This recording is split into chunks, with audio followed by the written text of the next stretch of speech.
Good evening and welcome to the February 25th Board of Selectmen's meeting. We'll all rise for the Pledge of Allegiance, please.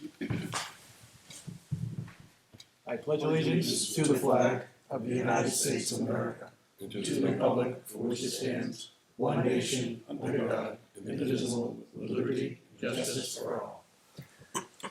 So the board is just coming out of a brief non-public, and so in a paperwork review. So first up will be review and approval of consent items. In this evening's consent folder, we have AP manifest for February 17th, $405,211.86. We have a manifest, AP manifest for February 24th for $58,113.21. We have a payroll manifest for February 19th at $61,938.18. February 26th for $64,874.95. We have the January Treasurer reconciliation. We have a purchase order for the Litchfield Fire Rescue Pumper from the Clean, which was part of the Clean Fleet grant that was approved. We have veterans credits under RSA 72:28. We have 2 denials and 16 recertifications. We have 100% total disability, 100% total disabled service connected exemptions for 2 to be approved. And then we have a certain disabled tax exempt, 1 new approval. So that's what's in the consent for this evening. Anybody need anything pulled out or discussion? If not, I'll take a motion. So moved. Do you have a second? Yep. Second by Mr. Leary. Motion made by Mr. Gannon, seconded by Mr. Leary. All those in favor say aye. Aye. Opposed? Motion carries 3-0-0. And I forgot to state it in the beginning of the meeting, Selectperson Queenan and Selectperson Plansky are both out today for an excused absence. Request for additional items or other business. Anything we'd like to add to the agenda for this evening? I don't have anything. The goal is 8:30. We'll see. No, we'll see. Jinxed us. All right, hearing nothing else, the general stand as it is. Our first public input will be no earlier than 6:45 p.m. On to the business agenda for this evening. Approval of minutes from February 9th, 2026. Somebody had an opportunity to review or? Okay. Have a motion to approve? So moved. Second. Motion made by Mr. Gannon, second by Mr. Leary. All those in favor say aye. Aye. Opposed? Motion carries 3-0-0. Next up is a presentation from the Litchfield veterans. Step on forward, gentlemen. How are you? Good, sir. You? Well, a little cold.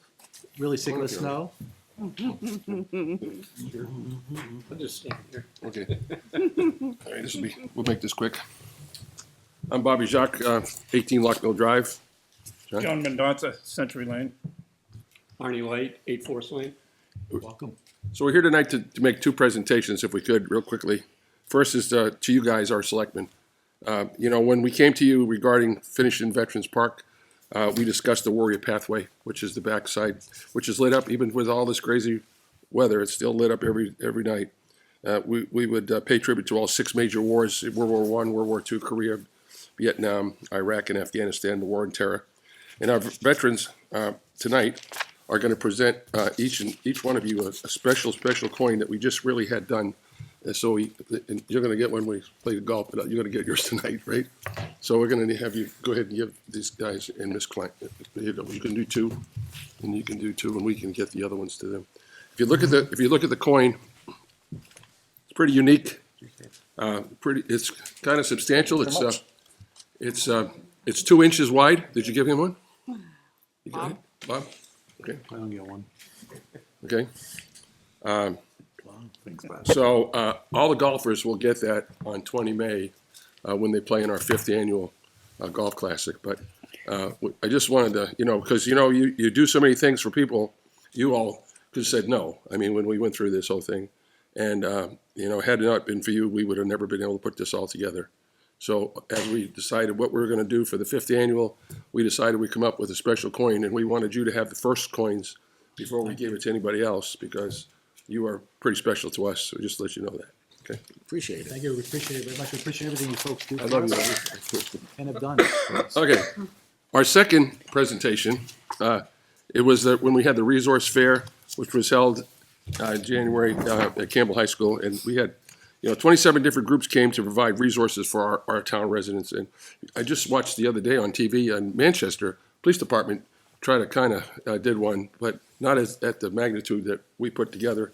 And it's really good because, when you have that with those veterans and everybody else and all the resources from other people in town, even though we had almost close to 400 people and it was below zero, I thought that was pretty magnificent that people came together and everybody worked it hard.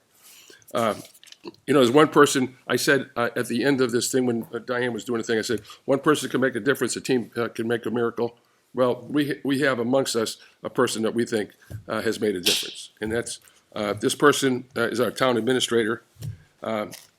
She embraced the idea when we first came to her about putting together a resource fair. I didn't have the arms, break her arm or nothing, but, and she looked at it, and I said, I think it would be really well, I've seen it before, and she said, I got other things we can do, and from there, it went on.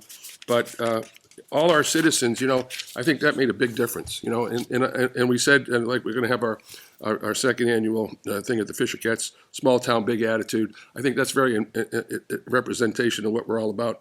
But she has been, and I think, like an unsung hero. Never asked for nothing, always there for us. And sometimes she's down, like we all are. Sometimes we got to, kind of take care of each other. But we want to give you something special. So if you could come up here, the guys are going to present this to you. If you could, please. I'll read the citation.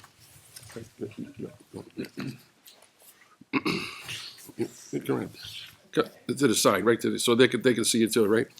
A certificate of appreciation, Litchfield Connects Resource Fair presented to Kim Kleiner. Congratulations on a successful resource fair. Your professionalism, attention to detail, hard work, and organization made this event outstanding.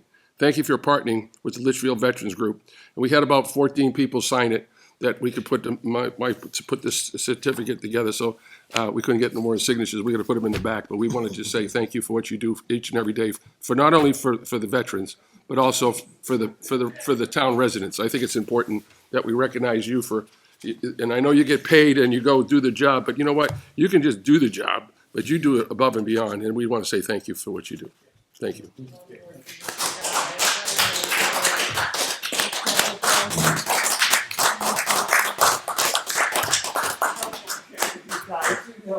So with that, just to let you know, we had so many veterans, and I know Mr. Gannon's got family members that are in the military, and Bob and everybody, but we had so many veterans from other towns that went to other places and try to get their disability or look at their claims or try to get health care.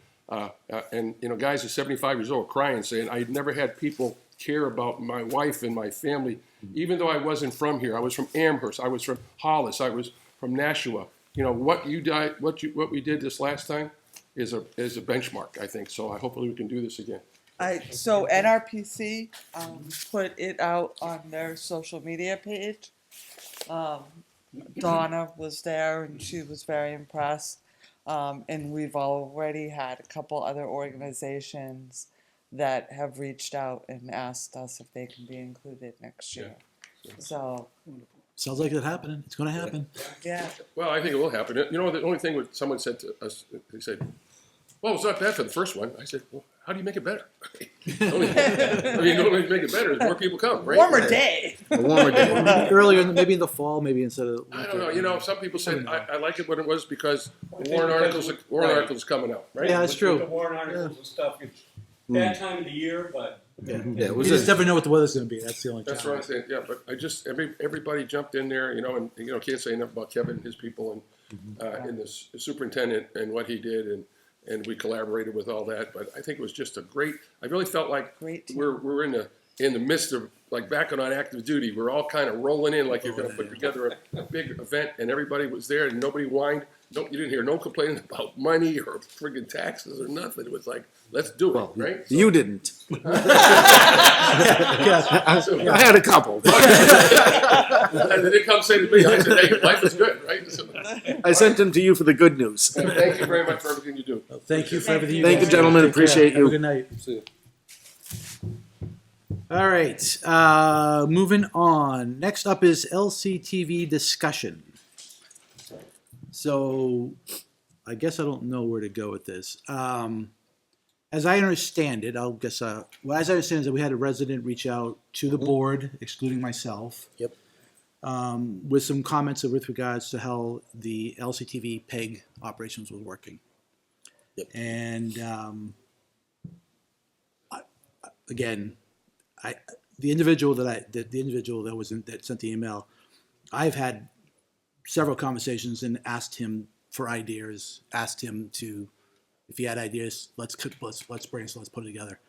I've never seen anything from him or them. So, but I did want to use this opportunity to, one, just share with everybody the state of the finances around PEG. And If I could add to that too, I did speak with our town administrator first to make sure what this gentleman can and cannot have access to.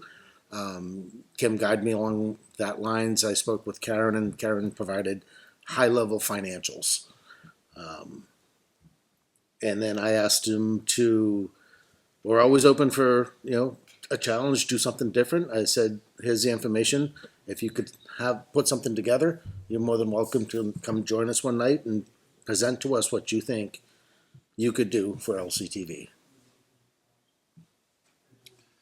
yeah, so I guess to stay away from the Pacifics anyway, from that, what I wanted to share was, with Karen's help, we pulled together all the expenses, and then pulled together sort of the statistics around the revenue we generate from the franchise fee and so on. And I think a few years back, I guess, one, I don't get a financial benefit for doing what I do for LCTV or within LCTV. I don't get paid for it. I took on the responsibility when there was still a commission committee, whatever it was, vacated, and they needed someone to help operate. And I worked with that team up to this point and where we're at. So anyway, in 2025, we had a starting balance in the fund of $110,391.28. To operate for the year, we expended about $66,123 for the year. That includes wages and salary, wages. That include all the operating expenses for software and telephone and data, electricity for the building, and everything we do. Through that year, we collected about $52,400 in franchise fees. But as you'll notice, the franchise fees are continuing to reduce quarter after quarter after quarter. The franchise agreement we have with Comcast allows us to collect up to 5%. When we renewed this, it was at 2% at the time, due to a board reduction that happened many, many years earlier, because we had a lot of money in the fund and it wasn't being spent, and we thought we were just over collecting. So the first quarterly payment for this year was $11,427. So again, the trend is going down, right? And I think a few years back, I said to the board that there's a potential time that, because with the way the fund was going and the expenses were going, because things are just getting more expensive too, that at some point we may have to tap into the operating budget to help fund some of the costs. Now, one of the things that's happened over the years is that the broadcasts are very critical due to the fact that that's how we do our minutes. And so that becomes a priority. Whether we go over the air or not, locally we always record it, and we always will have a copy, and we always send it off and we post if we need to. So we do a really good, I think we do a really good job with trying to keep it up there. Now, just as a few facts. So we spent about 651 hours of labor to operate basically 213 broadcasts, which basically equate to our meetings over the year. We went from having 1 or 2 people working for us to up to 11 people. We have 11 people that we're on demand. I've been able to roll the staff out of the high school, and I have a consistent body of people coming in from juniors and seniors. And I still have college students coming back during the breaks and over the summertime helping out. So it helps us basically have every meeting covered. As a metric, it's costing us about $312 an event to broadcast, right? And that's the average. It's some days, some meetings are higher. Like a live broadcast at the school is a lot more expensive, obviously, because we've got more people, more equipment, and everything else. But looking forward, I still feel like the franchise fee can continue funding this over the next few years. If I look at what both Rush Blanchard and I have been talking about from an investment perspective, because we do have some hardware that needs to get replaced. This broadcast center needs to be replaced and upgraded, specifically audio and some of the cameras that need to be taken care of. We're looking at about $55,000 in capital investments over the next 2 years. Russ and I can't get it done that's part of the window of time that makes sense, right? So that's what we're thinking that we're going to require there. With the franchise fees going down, what I would like to, like I said, today it's at 2%. I would like to make a request the board approve an increase of 1.5% to 3.5%. We're only allowed to increase the franchise fee in a 12-month window, 1.5%. So looking with the reduction in cost or the reduction in the fee, asking to go to 3.5 and potentially going another % in 2027 would help us keep us floating without ever taxing the tax base and continuing the overall mission of the committee, which was, or the LCTV, was to at least broadcast our meetings and get public information out there. Now, the one thing this person brought forward was we're not doing PEG channels. We're not doing public broadcasts in the nature of someone coming up and want to do it. We've opened the door a couple times and we've said, let's come on and come and do it. And what I've run into is most folks who want to do a show can't deal with the fact they have to climb stairs because of the ADA requirements from there. Most of these folks are disabled in some manner. We've offered to record it on your phone, we'll edit it for you and put it up. Nothing's ever materialized, right? The other side of the problem is that some folks wanted to do shows in the middle of the day when all the students who would be my operators are in school, or I'm not available to give my free time to help them get it done, right? And we've tried to work that out for a few times. So, I would encourage anybody who has an idea around public broadcast and wants to put up a show or wants to do something to get the public message out, send us a message. We'll get you scheduled. We'll get you in there somehow. But it's just no one's knocking down that door. So, we have 3 channels that are broadcasting the meetings, and they're constantly in rotation. And we do advertisements up there for like events and stuff like that. I have no idea who's actually watching. Right, there's no way We have identifying subscriber base. Yeah, we have no metrics of who's actually watching anything on PEG. We do see on our YouTube channel who's watching, how many people are watching, and the numbers look pretty good. They're not great, right? No one's knocking on the door. There's a lot more rebroadcast or streaming of the meetings. They're not watching it live. I think on average, depending on the topic, we have 15 or so people potentially watching live, right? And over the next few weeks, you'll see the numbers go up because people broadcast or streamed it. We have seen some encouragement that because we're broadcasting on Facebook too live. We're seeing a lot more people watch it on Facebook because they're probably scrolling, seeing it, and stuck there watching it, and kind of getting involved. But we don't really have a lot of details on what Comcast is doing for us.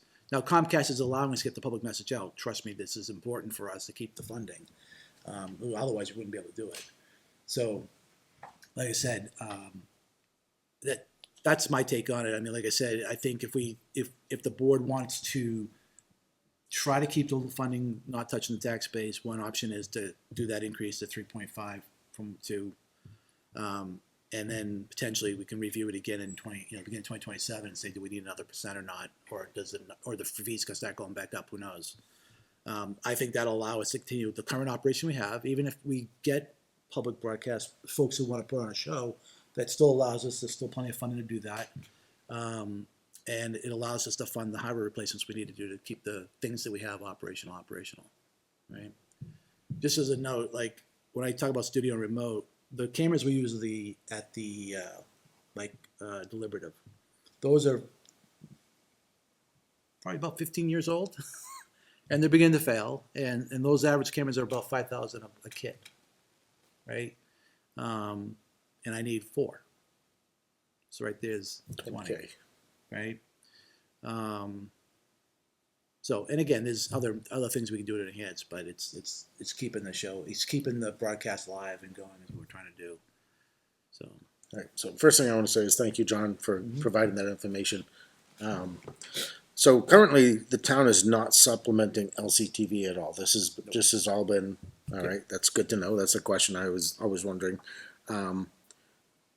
Not crazy that the manager is not getting paid, but once again, that's your purview and something you're known to do. How does the increase work? Do we approve and then we go to Comcast and say the town is there any kind of right. deliberation The that is board, going? right, the board would approve the increase, then we would, well, it could be either myself or town administrator. Would approach Comcast? Would reach out to Comcast, basically our community person. Yep. And request the increase. I don't know how long it takes that increase to go into effect, but I thought it was I read somewhere it's like within 60 days. For the next payment, basically. Yeah. And it's a common occurrence? Yeah, I've done it before. Yeah, I've been told it is. Because obviously at the run rate we're going and the numbers dropping, eventually we will have to supplement it. Right. But with town budget. Right. Now, probably something to think too, when we signed the contract in 2022, we did get a $60,000 investment in capital that was meant, it was an infusion Okay. above and beyond. That's why the health fund balance is. That's, healthy. I was wondering We were how did we get to that? We were these only numbers? obligated to spend 15,000 initially, which was we had to upgrade all of our broadcast heading gear to Comcast.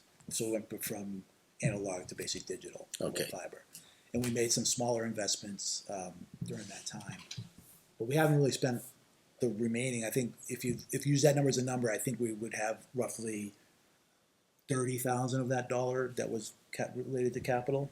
But again, I think it's still very healthy, and I do think if we do the small increase this year to get us at least up to the same sort of quarterly payment rate would help. Because again, we started at 110, we ended at 99. We're pretty close. Yeah. And I don't anticipate operating costs going up much more than that. It's really the capital, the replacement cost is what's driving some of the other expenses. Well, the other concern is more people cut the cable. Right. The subscriber base is going to drop. Correct. Right. So I like I said, I'm hoping and thinking we can continue it to at least 2027 without impacting. But I gave that warning 3 years ago, and at the time we were doing the franchise renewal, I think is when I said it. At some point in time, this is going to go down. The numbers were showing. Even at my own home, I cut Comcast a long time ago from a cable perspective. Yeah, I haven't had yeah. cable. I haven't had cable TV in 10 years, 15 years. Yeah, everything's So, live. yeah. We stream everything. Yeah, I stream everything too. Yeah, exactly. So hey, that's. And again, for the individual that sent the email, I'm open to having a conversation. We've certainly talked before. If there's production ideas and they want to run with it, that's fine. Put them on the payroll, and we'll pay him for his work. I mean, we had some a couple years back. I'll say it this way: we had some really talented production people, but they sort of were driven off by people who were involved in creating shows. So right now, there's no one actually doing any more shows. Like We haven't had any live shows or a pre-broadcast shows, except for the ones that we generate either out of here or Okay. remotes. so, John Latcher doesn't do it anymore. No, John Leitch hasn't done it in a long time. Okay. Not really sure why. I know there was some conflicts in the beginning, or at some point in time around timings, and when he wanted to do it, when be available, and he just stopped coming. Yeah, well, I mean, we can't. I can't. We're control using it. a student base for the workers. It's hard to Right. schedule that. Right. Yeah, but if in Litchfield wants to come back, I mean, we certainly can entertain that, right? At a reasonable dictated schedule, we can figure out how to make that work. Yep. Did we used to have a live sports show? Yep. That that's person the wanted to other come one. back with a live sports show and they wanted to do it. Certainly, we'd be willing to open the doors for that. Just remember, our studio does have an ADA compliant problem. We don't have any ability to affect that. And when I suggest having them here, they don't really want it in the town because they want it to be sort of separate from that, which I totally understand that. You know, so, any other questions on this? Thank you for that update. Bob, anything? No, I know when I did a show with John a few years ago, it was just him and I. There was nobody else in the room. So There there was was an no high operator school in the kid. corner. Oscar at the time was doing the broadcast, the No, editing. not when him and I did it. We did it at the cable house and he set everything up and we did the I'd show. have been sitting right over here. Huh? John didn't know how to use the gear, sitting right there. John Turner, him and I were the only two in the building. Really? Yep, honest and So, true. I can tell you, I can see the editing rule, because I paid an operator to edit the show. Yep. So I had to pay the operator to edit the show. Yeah, I know, I'm just saying that, Steve had said we need a high school kid, but him and I were the only two in the building. Someone let him in the building, 'cause he didn't have access to the building. So I don't know who let him in. Maybe let him in, set it up, and then told him, That's what I'm assuming. hit start here, hit stop here. That's what I assume. It'd be nice to see him bring it back though. It was a pretty good show. Yeah, I don't necessarily know any reason why, other than the conflicts of scheduling, but.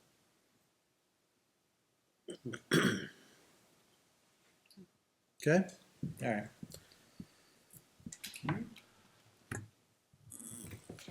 We're on to the next item. Next item is the Clean Fleet Grant Application, loader for the transfer station. Ms. Kleiner. So I was approached, Mr. Brown and Mr. Mellon. If you remember, a few years ago, we got a new loader for the highway department, moved the old one to the transfer station. It has years on it, it has some mileage on it, and it is an old diesel loader. The state of New Hampshire, through their clean fleets, which we have used for highway and most recently for fire, has a separate process now for equipment. And this loader would qualify for a clean fleet. It's a little different of a funding source, but we feel that we could offset the funding on the town side by the recycling, because a lot of this work is done by this loader is for recycling, so it would fit the need. So there's a process. I was given the specs of the old and the new that they're interested in. I have to run that through an EPA tool, which tells me if, because of emissions, it would even qualify. That was checked. That was a yes. So the project would qualify, considering the improvement in the emissions from the current unit to the new unit. The new unit would be electric. It would be able to be charged through existing electric. There's not a specific charger that is needed. We do think that because it's much more efficient to operate, and they are cheaper than the diesel fuel to operate. They have less moving parts, and therefore, they don't require oil changes, transmission repairs, and costly repairs that the diesel units require. And it's a really quieter unit than a diesel unit would be, and that's a pretty small area. And then there's always the noise pollution, the air pollution is significant. So the ask of the board was, could we apply? Of course, this is a little different than the other Clean Fleet grants that we have applied for in the past. This does not have a specific deadline. It's a rolling monthly deadline. So you can apply any month as long as you apply by the end. So we would miss probably February. We'd apply for March. But all the other specifications it still has to go to, if it is granted, it still has to go to executive council. You still have to destroy the old unit. That is part of the Clean Fleet. Is their mission is to take diesel things off the road. So they do not allow you to keep the old unit. What's the cost of the new unit we're specking out? So we had two quotes, and Mr. Brown thought that we could get a better one, so he was sending it out. I think the first one that we came upon was about 18,000, 18,000. and We didn't seem to be the full need of the unit. Not this 420E. Yeah, it seems So low. Yeah, it does seem low. it was, yeah, I mean, we're thinking that it's more, talking with some other, it's more upwards towards, because we paid what, 50, almost 50 for the diesel I think that we bought for highway? 57,000. Yeah, so although the electric is cheaper, it's not going to be that much cheaper. So this would be a So sub. we'll get the full cost of the exact 420E unit that we're looking for, and let you know that And before we apply. And we're responsible. We would be responsible for 75% based on the grant. And funding mechanism would be. So, speaking with Mr. Mellon, we believe it's a recycling fund, which has been doing very well. We've had quite a few shipments out. This unit is used a lot for recycling, so we feel the need fits. Has Dave thought about what happens when there is no power? Because that has happened down there a few times with the compactors. No, I don't So think that was raised. to me, it just begins the conversation again about why we don't have a generator down in the highway department in general. Well, because that conversation did come up again because I guess there was some concern regarding the gas pumps, which do have a generator, according to Mr. Brown, that You can plug would a operate generator. them. Yeah. But Mr. Brown did raise that would be the only thing that is generated should we lose power up in that area. Also, you want to know the battery replacement costs, because that will be pricey. Yeah, and the efficiency in winter, they drop Yes, drastically. cold weather. And I I'm like the glad- idea of I'm going. glad to see they'll finally get rid of that other loader, because it was just a couple years ago when they were pitching this loader, the new loader. The old one was on its last wheels and was going to be buried and dead. And they kept it and bought a new one. Well, yeah, we approved it because we thought they were going to be without one, and then all of a sudden, oh no, we're going to put money into this and fix it. Yeah. So how old is I'm a the? little misled on How that. old do you think is the old one then? Oh, it's got to be 15 plus. Okay. And we have had to put Mhm. money into it in 2025 twice. Yeah. It was down, and I think they were between $2,000 and $3,000 repairs, but those add up if you keep having issues. Yeah, I would like. To me, if you were gonna go electric in the recycling center, Yeah. I would do it with the skid steer and not. That's because that's typically in the building and get the diesel and the propane fuels out would be great. But this is something I would kind of be a little leery to. Again, I do know that they function well and they do work well. And I think Bob brings a great question: what happens when we got to replace the batteries? What's the cost going to do there? Yeah. I question whether it can be fully charged based off of the power off of an outlet, but Okay. that's. I just don't know if they can do the same workload that a diesel can do. Yeah. So But it's not doing. When you think about it, at the recycling center, it's not like it's digging massive holes. no, it's pushing trash down. pushing trash. It's using I think it- compressed to I compact. think it's a Uses good skid practical steer to use. push the trash around. In the No, building. he uses the backhoe in the for the dumpsters Dumpsters, in the back and dumpsters, stuff like that to compress it all. I think it's a good And to use for move, it. and to move probably like move some of the bigger bales and stuff like that, but for the most part, the skid steer is used, yeah, I agree. I don't think I have a problem with them going, applying for the grant, but I think we need to figure out exactly if this is the right thing or not.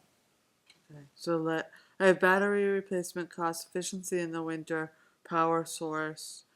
I do still think we need to visit the generator and It's been and talked how about so we much. get.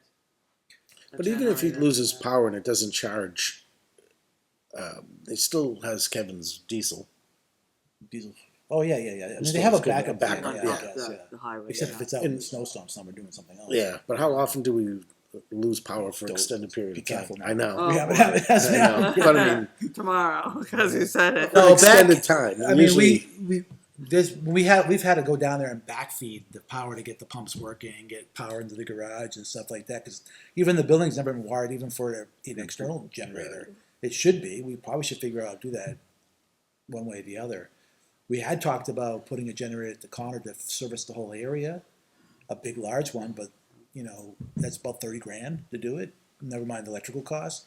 One thought was this generator right here is getting on its old age too, and it potentially maybe you replace this generator, you move it down to lesser problem down there, let it run its life out then until we need to replace it. But still, the building, the switching gear and all that stuff has to be purchased, and that's where some of the expense is. All the electrical stuff is expensive. over time, I think it would be great to have solar on that building.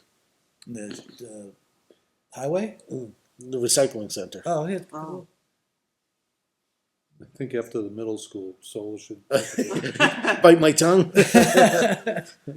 So, does the grant require us to have something identified before you go for it, or? Yeah, so I mean, there's a few answers. Kevin's still speaking, and Dave are still speaking with the different suppliers. So there's a few more pieces that we need to put the grant together. We could put the grant together. It's not that difficult to do. Get the answers to these and and bring it back to you. I was going to say, can we answer the questions we have? We may come up with some more, and then we'll just table it to the 9th and Yep. maybe make a decision at that point once we have more information. Yeah. Does that make sense, Bob? Yep. Okay. All right, so we'll table to the 9th. Yeah, I like the way that it's moving though. All right, moving on. March 26th, Hudson Community Center, NHDOT. Ms. Kleiner? So the board had asked me to reach out to the town administrator in Hudson on the two boards getting together to discuss the state land for the circumventual highway. I did. Mr. Sorensen got back to me, and he told me that the Hudson Board of Selectmen is meeting with New Hampshire DOT on the 26th at the Hudson Community Center. It is a public meeting, open to the public, and they thought it might be a good opportunity for both boards to be there, have discussion, ask questions of New Hampshire DOT since they're there. And so I wanted to bring that to you. Yeah, I would think at a bare minimum we want to ask Diane to maybe attend for the committee she took up, because that's obviously part of the discovery. True. If we say all board members go, that means we have posted as a public meeting, right? Yes, So, you have to post a quorum. Yeah. but I would definitely ask. I think I would ask Diane if she can make herself available to go, at least if nothing else, listen in and hear what was being talked about and ask questions. I'm sure she'll have questions, and she's open to asking, right? Yes, I believe Mr. Sorensen will be there. Unfortunately, I cannot be. Does anybody else want to go? Yeah, possibly. So maybe we safely just post it as a meeting in case all of us feel like Well, we want to go attend. I mean, there's nothing that says if you post it as there may be a That you actually quorum have a of the board present. There's nothing that then says We'll just A stand in quorum has to be separate present. corners.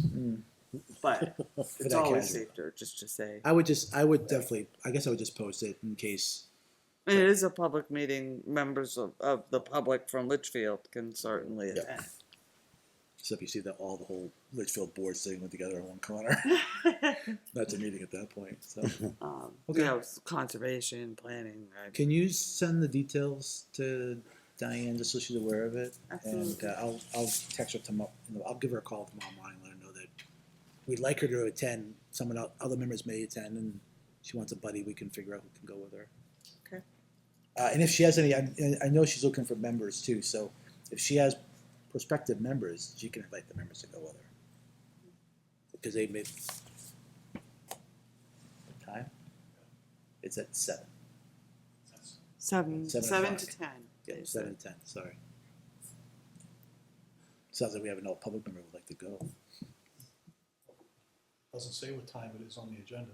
Oh yeah, it's in the portal. Sorry, March 26th. It's at 7 o'clock, Yeah, it's a Thursday. and it's at the Hudson. no, sorry. It's at the Hudson Community Center on 12 Well, Lions. Yeah, 12 lines. Okay. So we'll at least Oh, is get it Diane to go, Thursday? and if any other members want to go, it's perfectly fair and fine. And again, if she has solicited members yet, or at least looking at members and if she wants to bring them along, she can bring them along. Obviously, it's a public meeting, so. And I believe Mr. Brennan might be interested in Oh, knowing probably about would be them. if he's not traveling. Yeah. Yeah. Yep. Okay. Okay, I will do that. All right. Next up is what is this? LIDGIIA regulation assessment stormwater. That's definitely you, Ms. Kleiner. Unfortunately, so this is both Mr. Brown and I. Part of the MS4 requirements is that we were undergo this, and we started this 2 years ago, and of course last year on the warrant you saw some zoning changes. We went through a process with planning on a whole regulatory review, looking at our zoning ordinances, making sure that they met the MS4 requirements. This is a separate section of the EPA requirements that talks about green infrastructure, and you have to have some green infrastructure requirements built into your zoning ordinances. And so CEI, who has done the whole regulatory review for us and worked so hard with us and the planning board, completed this. They actually completed it in 2025. They started it in December 4th of 2024. And I have sent this to the planning board because it would require some zoning changes. I expect a lot of conversation on this. We met with technical review, the internal technical review team last week. We had some concerns with it because it talks to a lot of this type of regulatory changes, talks to paving and decreasing the amount of pavement. So you get down to things like decreasing the size of driveways and and so there are some concerns with our road agent and the highway department because we have those specifications built around our equipment, the equipment we use, and many other things. So we've already written back to Nick, who's our engineer at CEI, to say, what if we did this? What if we did that? What if we did this? But the process is to start with the planning board and start discussions. And I wanted the board to know that we have done that. I mean, we're supposed to send it to the planning board. We're supposed to have the review. okay, I expect a lot of conversation about it. You know, it's one thing to offer rooftop green, um, rooftop gardens. Okay, that might be okay, but when you actually start talking about decreasing the size of Cul-de-sac. yeah, or having more cul-de-sacs and having, that's a totally different conversation. And, you know, some of it just would impact our ability to plow with our existing equipment. So now, how do we meet a happy medium to meet the MS4 permit, but not make drastic changes, which obviously cost the town? So I just wanted everyone to know that the conversation, you have to have it. It's an MS4 requirement to have the conversation and to go through the review. Okay. So no action from us. No action. Okay. And it goes to the planning board next for discussion? Yes, and I believe it is on their agenda for the 3rd. Do we know who the new chair is gonna be? We do not. Nope. Okay, they gotta vote that on the 3rd. They, once, he's still the chair until, The yeah, 3rd. until that meeting, yeah, until the 3rd. Yeah, will we take the vote then, or we wait till the next meeting? I think they'll take the vote then. Kinda hang the reins off while he goes into the sunset. Yeah. Yeah, it's I think there's a number of members that are fairly new. They certainly do not have the expertise and the experience that Mr. Cardo has. Well, 13 years. Yeah, I mean, and thankfully we have Jay Minkar there and his experience, but you know, it's a definite loss for the town. Michael's very good. Okay. So, but like I said, I think I have almost a dozen questions that just Mr. Brown and I came up with that we've already sent back to Nick. So I'm sure the planning board will have at least another dozen. At least. Okay. So, and if you wanted to compare, you can look at Nick's document compared to the residential driveway regulations that are currently, which I put on your portal, both documents, and you will see they do not align. No, they do not. So, some definite conversations need to be had. All right, that it on this topic? That's it on that topic. All right, moving on to ambulance, Hudson Litchfield ambulance update and discussion apparently. There is a discussion on this. So, over a year ago, we were trying to remember the other day. I think it was early in 2023. There was actually a discussion amongst many New Hampshire municipal managers and like Blue Cross Blue Shield, some of our health providers, about the concern of towns that do not have their own ambulances and what they call balance billing, right? So an ambulance picks up someone, they send a bill to that person's insurance company. That insurance company has a agreement with the ambulance company to pay X amount of money. They pay that amount of money, and the balance of the bill goes to the resident. Mhm. In some cases, in a lot of cases, what was happening was that balance bill was going to the town. And so Senate Bill 245 was adopted last year, and it was effective starting January 1 of this year. It passed into law. it is a work in progress. So the State Department of Insurance is kind of overseeing this and they are working.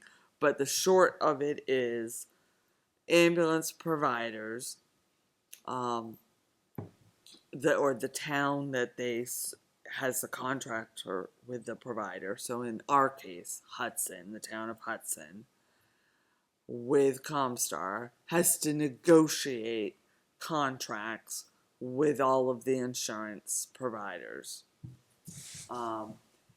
And it only allows their contracts to be a standard rate. And so the providers, both the providers, the insurance company, and the ambulance company have to agree that that's going to be 3.25 times the Medicare rate. Hudson went through this process. Karen and I had reached out to Roy Sorensen, the town administrator in Hudson, to ask him, have your rates been updated?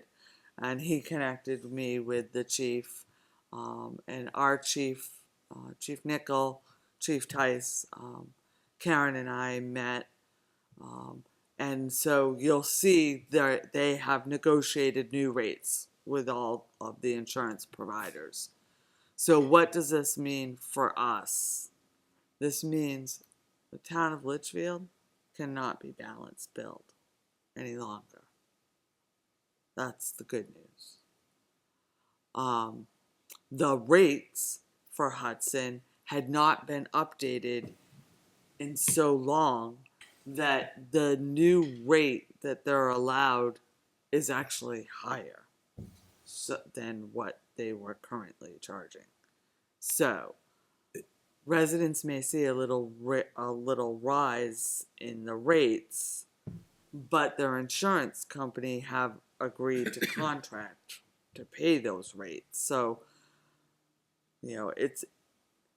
it is an attempt, and it's also a work in process by the New Hampshire Department of Insurance, because we're not sure that's a right rate, and they need to work through what that right rate should be. Am I reading this right though?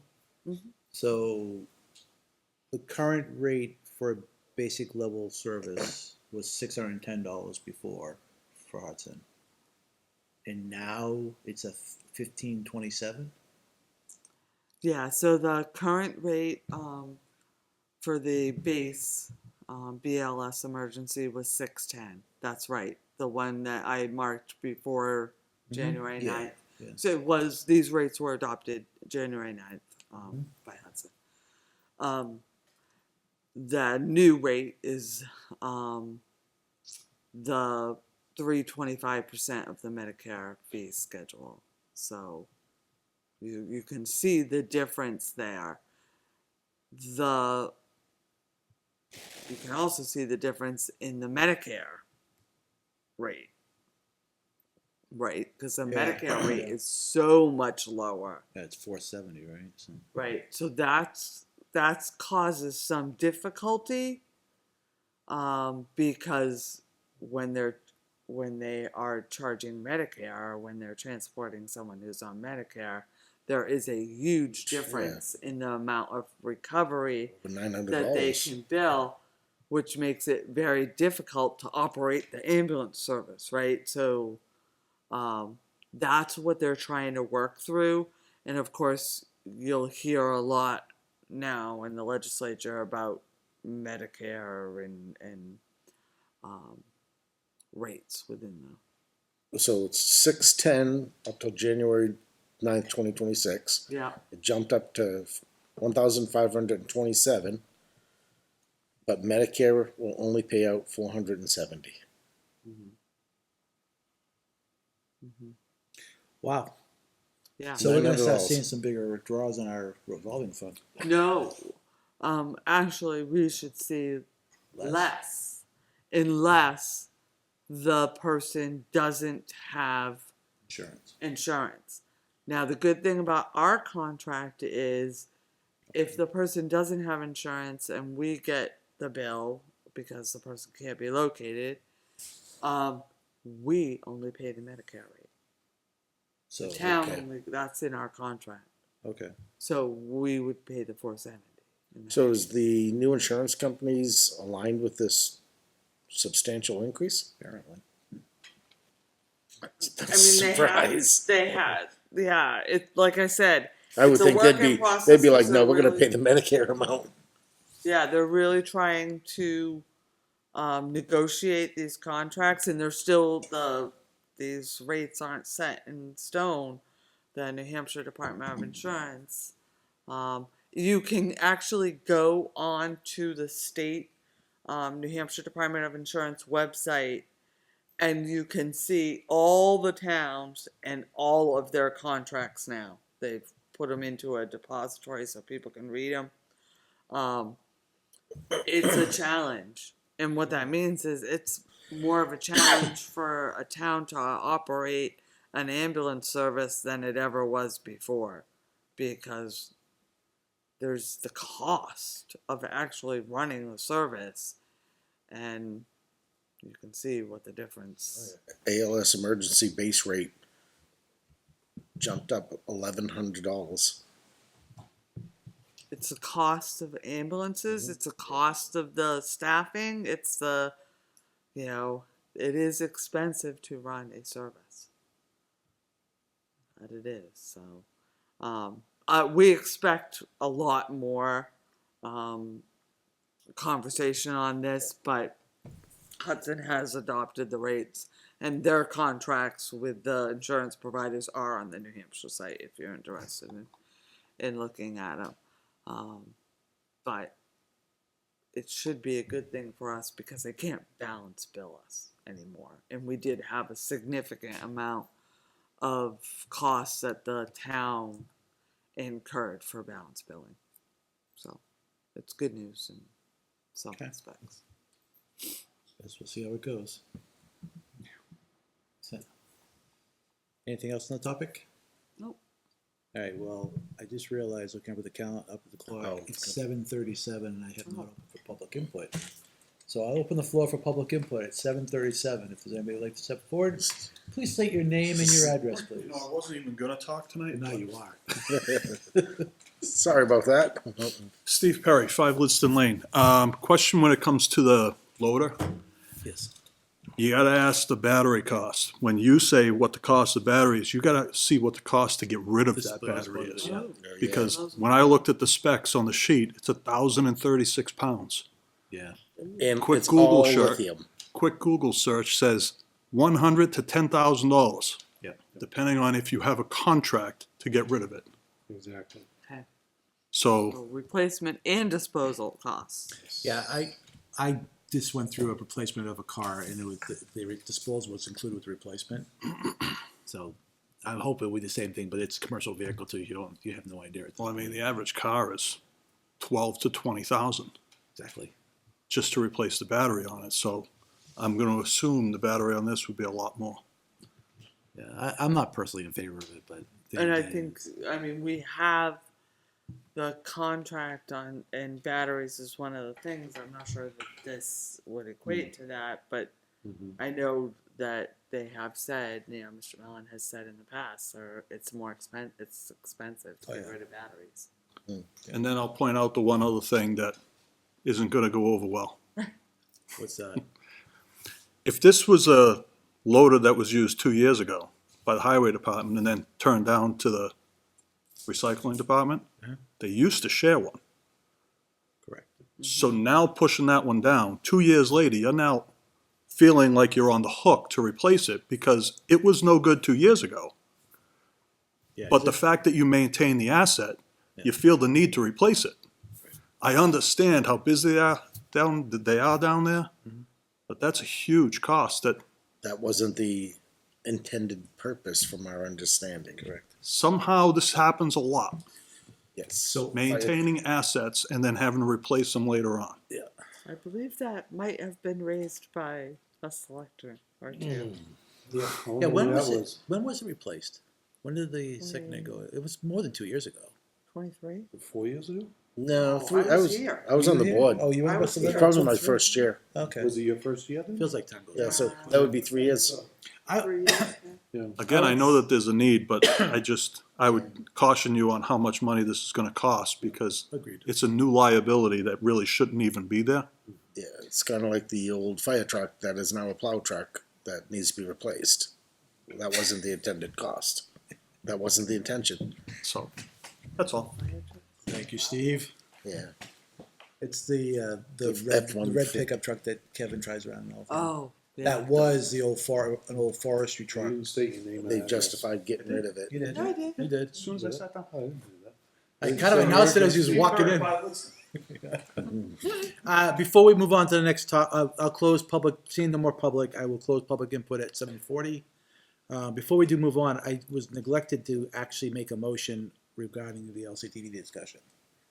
And the motion was to authorize the board authorize an increase in the franchise fee from 2% to 3.5%.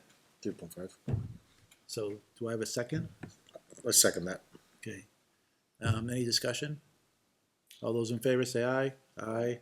Opposed? Motion carries 3-0-0. So I apologize on that.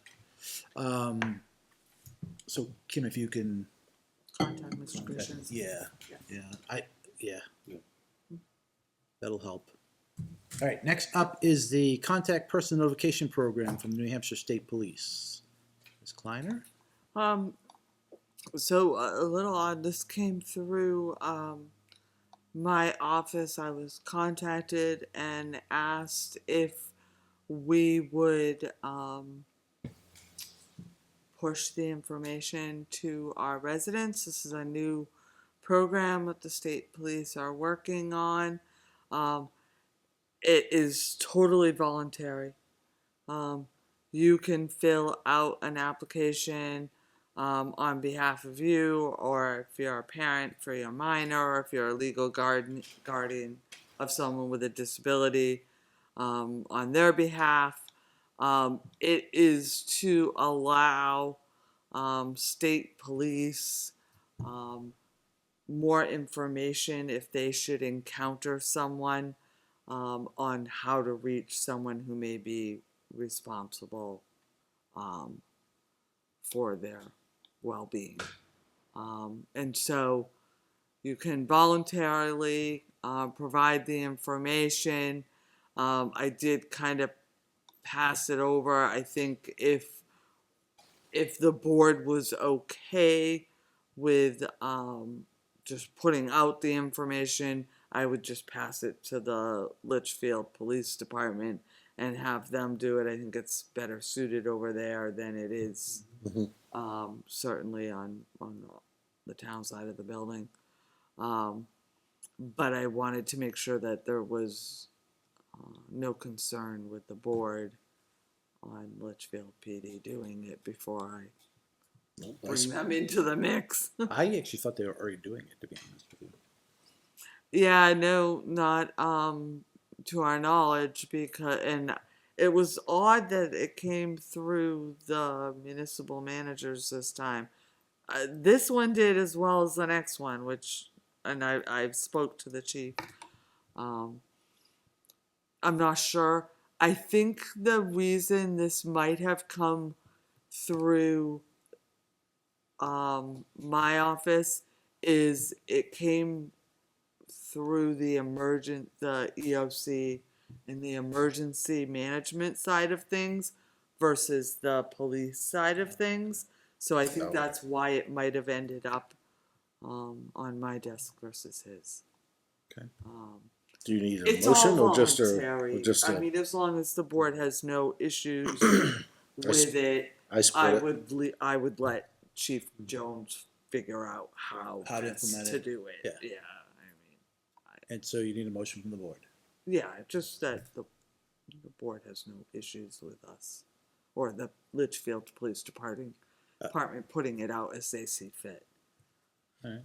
I'll make a motion that we allow or / authorize the Litchfield Police Department to operate within the contact person notification program managed by the New Hampshire State Police. I will second that. Discussion? No? All those in favor say aye. Aye. Aye. Opposed? Motion carries 3-0-0. I made the motion, Gannon seconded. All right. New Hampshire DOT driving towards zero safe roads for all grants. Ms. Kleiner. So this one is very interesting because it has a lot of different parts. So last Friday, Mr. Monroe, who I actually know from my past, he is the highway safety manager for DOT. He came to the New Hampshire Municipal Managers meeting and gave us a presentation on this. But there's several different parts to this. So there's the Driving Towards Zero campaign. This is New Hampshire DOT's campaign. And I put the slide deck in your portal because it's very interesting as to the number of deaths that we are seeing on New Hampshire roads, and not interesting in a good way. We are seeing, they talked about the number of instances they're seeing with individuals driving 120 miles per hour plus. It wasn't me, I swear. They are seeing, distracted drivers, just a number of incidences, and the rate of fatalities is going up. So it was like 139 last year. And so they started this program. The reason after listening to his presentation, and you can certainly look at the slideshow, I think this is a great program for, again, not that I'm trying to bury the Litchfield police, but it's a good program for them to take because they want to work with the high schools. And so now bringing in the SRO officer and having that conversation, that it's a perfect fit for them. And I did already speak to the chief about it. But there's another part to this that isn't really the police department, although I would say police, fire, it's definitely the road agent. And probably my office would be involved in, and that's the Safe Streets and Roads for All program, which is another part of this because that offers grants for, like, our project that kind of got sidetracked for the sidewalks on Pinecrest. So that funding kind of got held back. They are putting together funding for 2026, which we expect to be out this summer, around June-ish.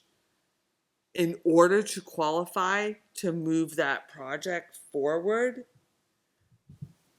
you really need to be involved in the zero to driving, the driving towards zero program, which the police could handle. But then we'd also have to work. Mr. Brown and I are on a roads committee at the NRPC. We kind of alternate going each month. NRPC did a safe streets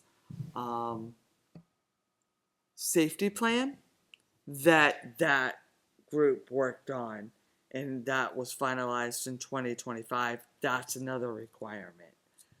Another requirement is that we have a discussion locally and we figure out what is important locally to us. And one of the things would be those sidewalks, right, which we've already decided.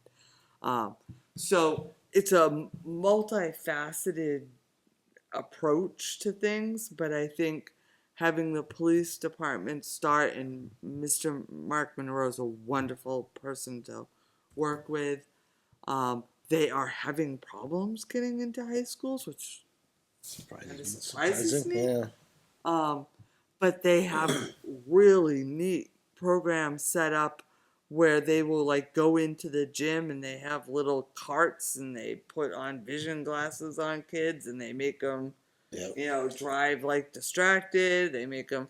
So it sounds very fascinating, but I think that's definitely something that the SROs and the police working with the schools should take. And then we'll kind of figure out between the road agent and RPC, I probably, police and fire will have to get involved in the conversation, what we need to do to make sure we're ready for that June Safe Streets. So it's kind of a big thing. Sorry, it's a little bit complicated, a lot of pieces to it, but I want to make sure we're ready because we weren't ready the last time and then the funding got pulled anyways, but So, do you need an action from the board? I mean, so I guess first step is we want to make sure that the board is okay with the police department taking the driving towards zero and contacting the school department. I don't really think that's the preview of this board to decide what the police department does for road safety. I mean, that's my opinion. If the chief thinks it's a great idea and the SRO is on board, it's a great education process for the SRO and the students. Okay. Does anybody else disagree? I think we can give it our blessing. Oh, certainly, 100% blessed. We I'm just saying, I support don't it. think we need a motion to Yeah. authorize chief to do something like this to educate our young drivers. Yeah, I mean, it was great that they came to the municipal managers, Yeah. but sitting there looking at his presentation the whole time, I thought, this isn't me. This is a SRO. I mean, this is a police department all day long. And I did speak to the chief and who seemed interested. The more difficult part and the part that the road agent absolutely has to be involved in It's the safe is the streets. safe streets. Yeah.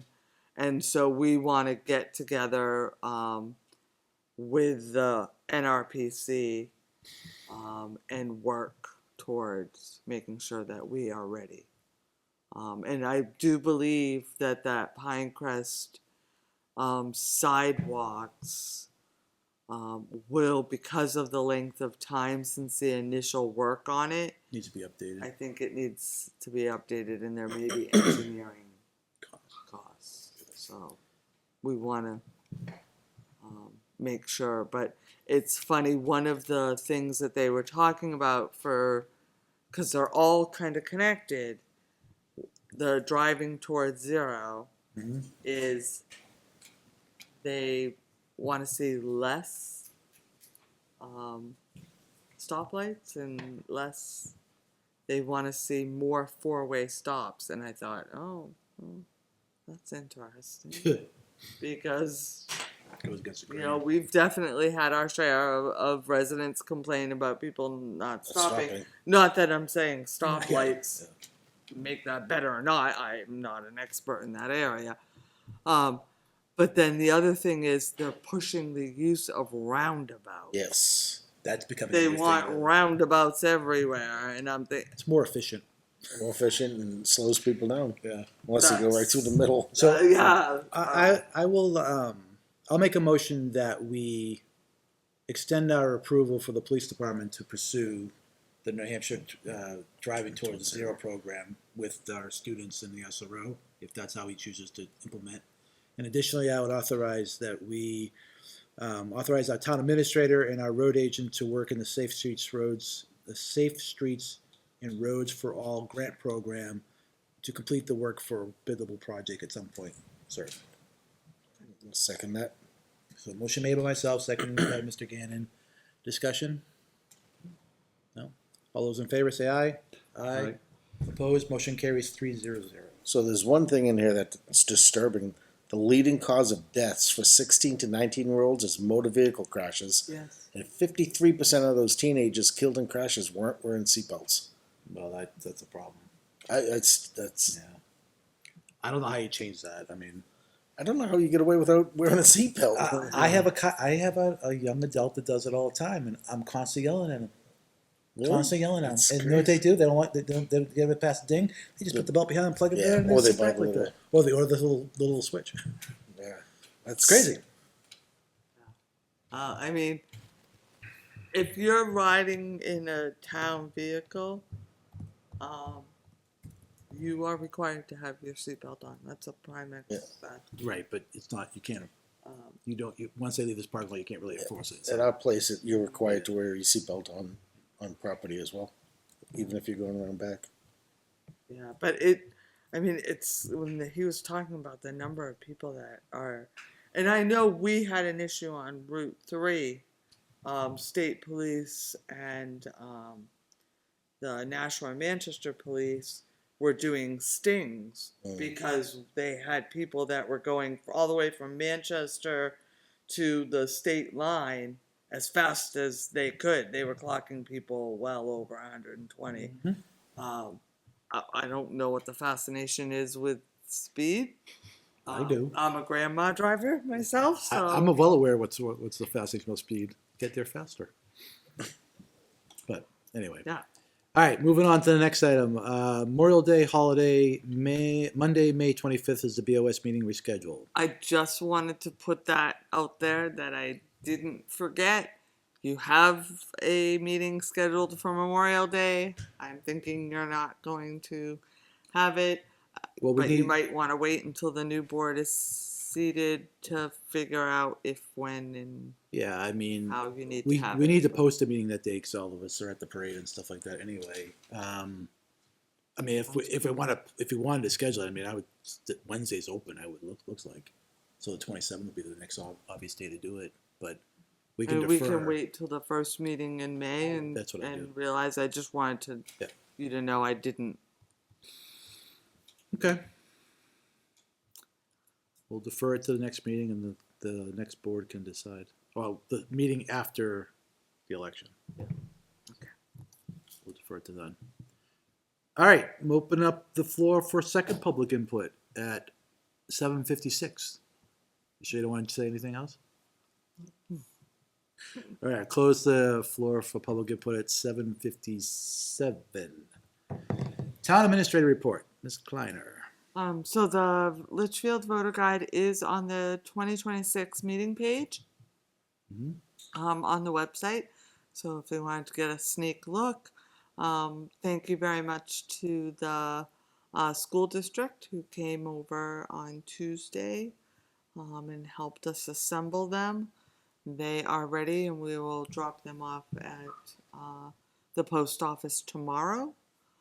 So people should have them early this year, earlier than in the past. I would say by Tuesday, Wednesday latest. Okay.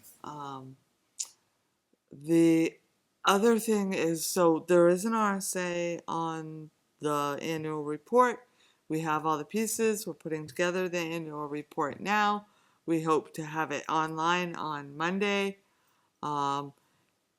There's a significant amount of cost to printing them. If someone feels they need a printed copy, I would ask that they email us and let us know so that we don't overprint. We've done that in the past. Any at all? We have in the past, last year we printed about 20 copies, and we have the capability to bind them. They all get deposited to the University of New Hampshire's repository. They are the state repository, so they're always out there. You can Google annual report and get any towns any year on that. But we print a copy for the town clerk's office. We print a We copy for do. the library, don't we? Yes. And we used to put them out in the lobby. People could grab them if they wanted. We haven't done that since Jason Hoke was over here. When did I get one? When's the last one I got? We, About 3 we years printed ago, maybe? we printed on demand. Yeah. The basically the 8 by 8.5 foot books that are bounded. Those are all done in house. Should do that. But there's a significant cost in printing it. Yeah, it's 'Cause well over 200. As soon as you start running that copy route back, it costs a lot of money. Yeah. I mean, we'll do it. If people want to email us, we will have it available for them. But we will put it on the website. It's done. And I'll put it right on the front page under news. We generally also post it on Facebook to say, go here. Yep. It's available. We can, if you want, I can do a social media post tomorrow. That the town reports will be published, available online, and On if you Monday. want a paper copy, I put an email on it. We'll do that, so we'll get out there tomorrow, Okay, so that can that'd help. be great. But yeah, Bob, I think we transitioned from the book, the little book, back Yep. in. Steve, when did we stop printing? Do you remember? You were on the board at the time. 2000 and It's been 9 years since I've been on the board. it's been that long, yeah. Because we went from the book to DVDs and flash drives on demand, and then online, obviously, and then we went to. Last couple of years. I've been here about 11 years. Yeah, it's been a while. Now, I mean, if we print it, it's a full 8x11 Yeah. book. Correct. And yeah, so not that Some not people don't complaining. do We the are here to serve. some people don't do the online things and they don't do the Facebook things and Yeah, sometimes. That's why we do. Yeah. Let us know. We'll print you one. Yeah, Donna will do like 5 Mm-hmm. right away, just in case some Some walks resident in. walks in. Mhm. But if they know they would like one, shooting us an email. We'll I mean, would it be? get Because I more. guess the question would just. I hate to even print 20 if we don't need 20 because that's still expensive because it's a pretty thick binder. Yeah, it Okay. it is, Alright. and it is a little time consuming because our printer's not the fastest thing in the world. It's not meant to be a high-speed printer. Not asking for one. No. Anything else, Kim? I wanted you to know, so March 26th, which is that date of that community, I'm on leaving for vacation, a little longer vacation than I normally take. Heading with family to see my grandchild. So, and then I did put something in here just that I'd like the board to consider, and I realize there's only 3 of you here, but I really think it's important that we start to recognize our employees. And we have incredible employees who go above and beyond all the time. So and this was recommended, certainly not entirely my idea, although I changed it up a little bit. There are other towns that do an employee recognition program. So down below, you'll see 2 sheets put up kind of explaining the program and then what a nomination form would look like. The important part of this program is it's not just a department head that would nominate an employee. Could be a resident. It could be a resident, it could be a coworker, right? But there's criteria for what is going above and beyond, so it's not just a normal cost, their normal job every day. And then they'd fill out a nomination form, I'd collect them, and they'd come to either a combination of you or 2 of you or all of you, whatever you decide. The reason, now here's the part that might be a little bit hard to chew, because you have to make this worthwhile to the employees. The best way to do that is to have a real gift or a real thing connected to it. And I would recommend a day off. Now, if it's a part-time employee, like someone at the it would be whatever their schedule for that day would be, right? So if they normally only work a half a day, they'd get that many hours. They'd have a year to use it. It has no cash value. They can't cash it in. It doesn't go into the buyback program. It doesn't any of that. I realize this is a lot to chew. That's why I wanted to put it out here. And I intentionally did not talk to the leadership team yet because I wanted to get the board's viewpoint before we did. So, but I think it's important because I think our employees are amazing. And maybe one a month is too much. Maybe it's one a quarter.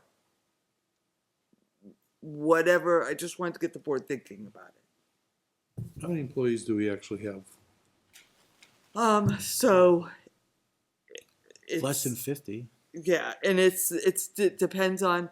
I would recommend you do include the transfer station employees, Yeah. although they're part-time employees. The question becomes, call firefighters. That would be really difficult to do because they don't have a set schedule. Could you say we're gonna give them 4 hours of I don't. You could you could put parameters around it if it was a call firefighter. And then I think we certainly, if it's the union, you'd have to make sure that the union agrees with I it. think the fire department already has a recognition program. They have this something like a golden axe thing that they do. Oh, they do have the golden axe. So I think they try to recognize their members for outstanding performance and stuff I like think that. that's a yearly, though, isn't it? I don't know. It could be yearly, yeah. But I mean, I personally like the idea. I don't know if it's really monthly or quarterly. I think we've got to figure that out from a balance Yeah. perspective. Because like every other program we've had, the biggest challenge we get is it seems that the nominations die off, and then we're struggling to try to maintain it. And then, okay, great, we give the folks a day off. Are we gonna have a plaque that says these were employees of the month, like they do at the grocery store with their faces on it? Well, I think we do like the social media. So Yeah, there's a lot in these documents, and I think there's a lot that the board might want to change up, right? I mean, I'm certain this is just ideas. But. I mean, I personally like the idea. I think talking to the leadership group, the committee, I mean, the directors and stuff, see what their ideas are around it too. So I don't think it's unfair to socialize with them before it even comes back to us again. Because I just wanted, if it was a hard no, I didn't want to. You don't think it's a hard, right, Bob? You're okay with it, right? There might be. I don't know about the day Some off, version? but I Some think it's a version? good program. But what do you have to give them some kind of concept. Financially, it would be difficult because that now we got to impact our budget. A day off doesn't necessarily impact our budget, right? So Well, it does if you have to fill that spot for the no, day. the obligation will be not filling the spot. I would hope. But I guess the question is what role we're talking about too. So, I That's mean, I kind of- did talk because I know that some of the biggest time constructs are in the town clerk's office, right? Because they have people actively at the window. So it's a little easier in the selectman's office because if Karen's out, I will, Heather and I will cover it. Mhm. If Donna's out, Heather and I will cover it. So it's a little easier on our side of the building. It's a little bit harder, but this allows it to be used within a year. So it gives the department head flexibility to figure out the appropriate time and work with the employee. So I did talk to the town clerk about that this morning, because I think that's the one place. Certainly PD might have an issue, but they tend to fill slots more frequently. It's more part of their. I mean, But I thought you might want to, and I can certainly print this and people can mark it up. But with Kim and Diane not here and with us changing, some members, I just wanted to start the conversation, and I can certainly get the department heads for our March meeting to give some ideas too. But to Bob's point, with the number of employees we have, maybe quarterly is better than monthly. because it would expose us less from a day off or any kind of financial commitment we have. Yeah, But, so, But it's hard, Bob, the other core problem is, what, other than financial or a day off, how do you reward someone for excellence? Or for recognition, you know? Like a gift certificate Attaboy. or So yeah, that- gift card. I sometimes don't even get that, usually get a, you're fired. But anyway, yeah. I think sharing with the department heads. Yeah. Okay. Get that kind of Solicit their feedback on it. feedback. I think conceptually, I think we're in agreement that it's a idea. We gotta figure out how we can execute it and what's the right way to Yeah, execute make it. it worth the while or no one's gonna do it. Right. Make it have some value. yeah. And I intentionally, so if you read it, I intentionally say they come to the TA is not eligible for the program. Okay. So I think that's important. That, you All right. know. Anything else? And then there is a bunch. This is only if you want to read it. It's good sleeping but- material. There's a lot of state legislation updates, a lot of hearings going on right now, and a lot of things that will impact us locally. Everything from the healthcare to zoning to building inspector to PFAS and farms. And so I kind of made a list here, not that I necessarily want to go through it with you, but I wanted you at least to have the information.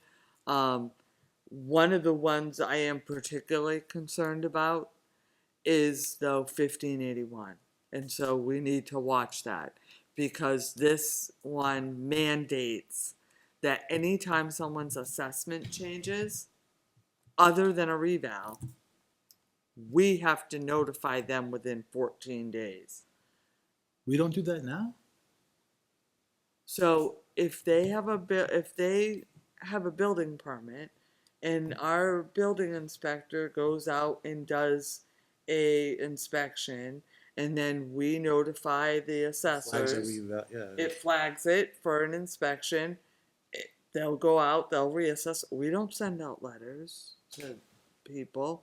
They know they had a addition done or they had something done. I mean, so it's going to be a significant amount of work for our staff.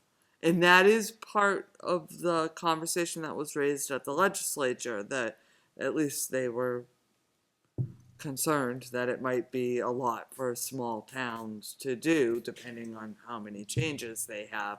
But right now, we have a lot of changes going on. Yeah. People doing ADUs, people doing all kinds of things. Mm-hmm. And it doesn't specify their assessment necessarily going up. It's any change in assessment. Right. But what typically triggers it is some kind of building or some kind of change Yeah, of this a property. permit So, that- I mean, couldn't we should be able to process it is we close sign off on permits, we put it in a list of potential changes and we validate, because they update our system by us giving them access to update our systems. We know they're doing it. Right. And Yeah, they should we be able to should. give us a delta that says it. And we should be, maybe in our permitting, we let people know that when we sign a permit, there's a clause that says your value may be reassessed. You may want to check back to the town in 60 days. So we're just gonna Or tell them whatever. it's being reassessed. We don't have to tell them you'd have the to new issue them a value. letter. Saying don't it's have gonna be- That's the bill. You'd have to issue them a letter in writing, Notify. letting them know, like what we do at a reval. Your old assessment is, such and such. Your new assessment is such and such. So that would mean after the building permit closes, and our assessors are given a list of all the inspections that they have to go.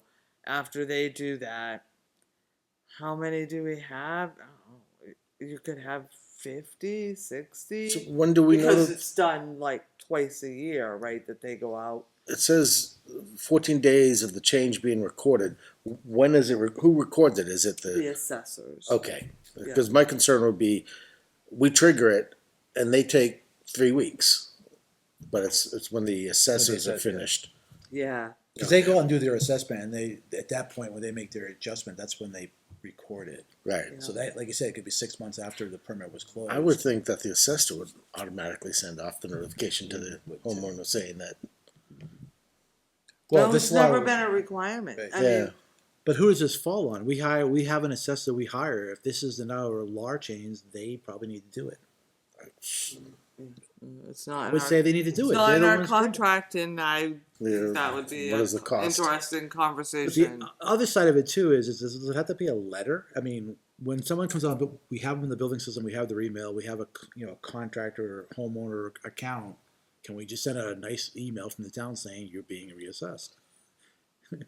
Yeah, I mean, I just think it's a lot.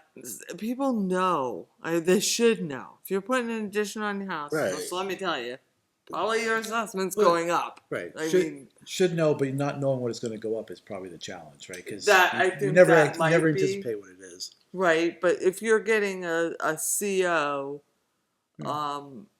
and you're being told that the permit's being closed out in December, the change wasn't made by April 1st, so it's not going to be until the next year. But you're right, that gets confusing for residents, and so I think the legislature is trying to. The intention of the bill is to make it clearer for residents. But that is one, and there's a lot.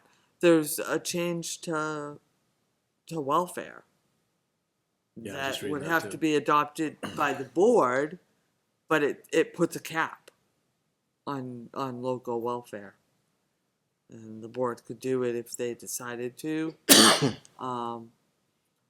But it ties it to federal poverty rates. So, I mean, there's just a lot going on. I just wanted you to know that. Okay. The last thing is Chief Nickel contacted me today. So the fire and the police associations are having a pancake breakfast Saturday, May 7th. And they'd like to have it at the fire station between 8 a.m. and 10 a.m. There's no cost. They are accepting donations if anyone would like to make a donation. And they want to make sure that it's approved by the board for them to use the fire station for that purpose. I don't see why not. Yeah, I don't see the reason. I'll make a motion that we authorize the fire and police associations to leverage the fire station as a location for a pancake breakfast on March 7th. Second. Motion made by myself, seconded by Mr. Gannon. Discussion. I think it's a good I'm obviously trying to get the public to come in and get familiar with the police and fire, so I think it's a good outreach. Yeah. Okay. And then their rescue Yeah. truck. Hang on. All in favor, say Oh, aye. sorry. I Opposed, motion carries 3-0. Next. The rescue truck, the old one, because it's a clean fit grant, has to be destroyed, which means putting holes in the engine block. They're working with Kevin Brown because we had identified a vendor to do this for us when we did the highway truck.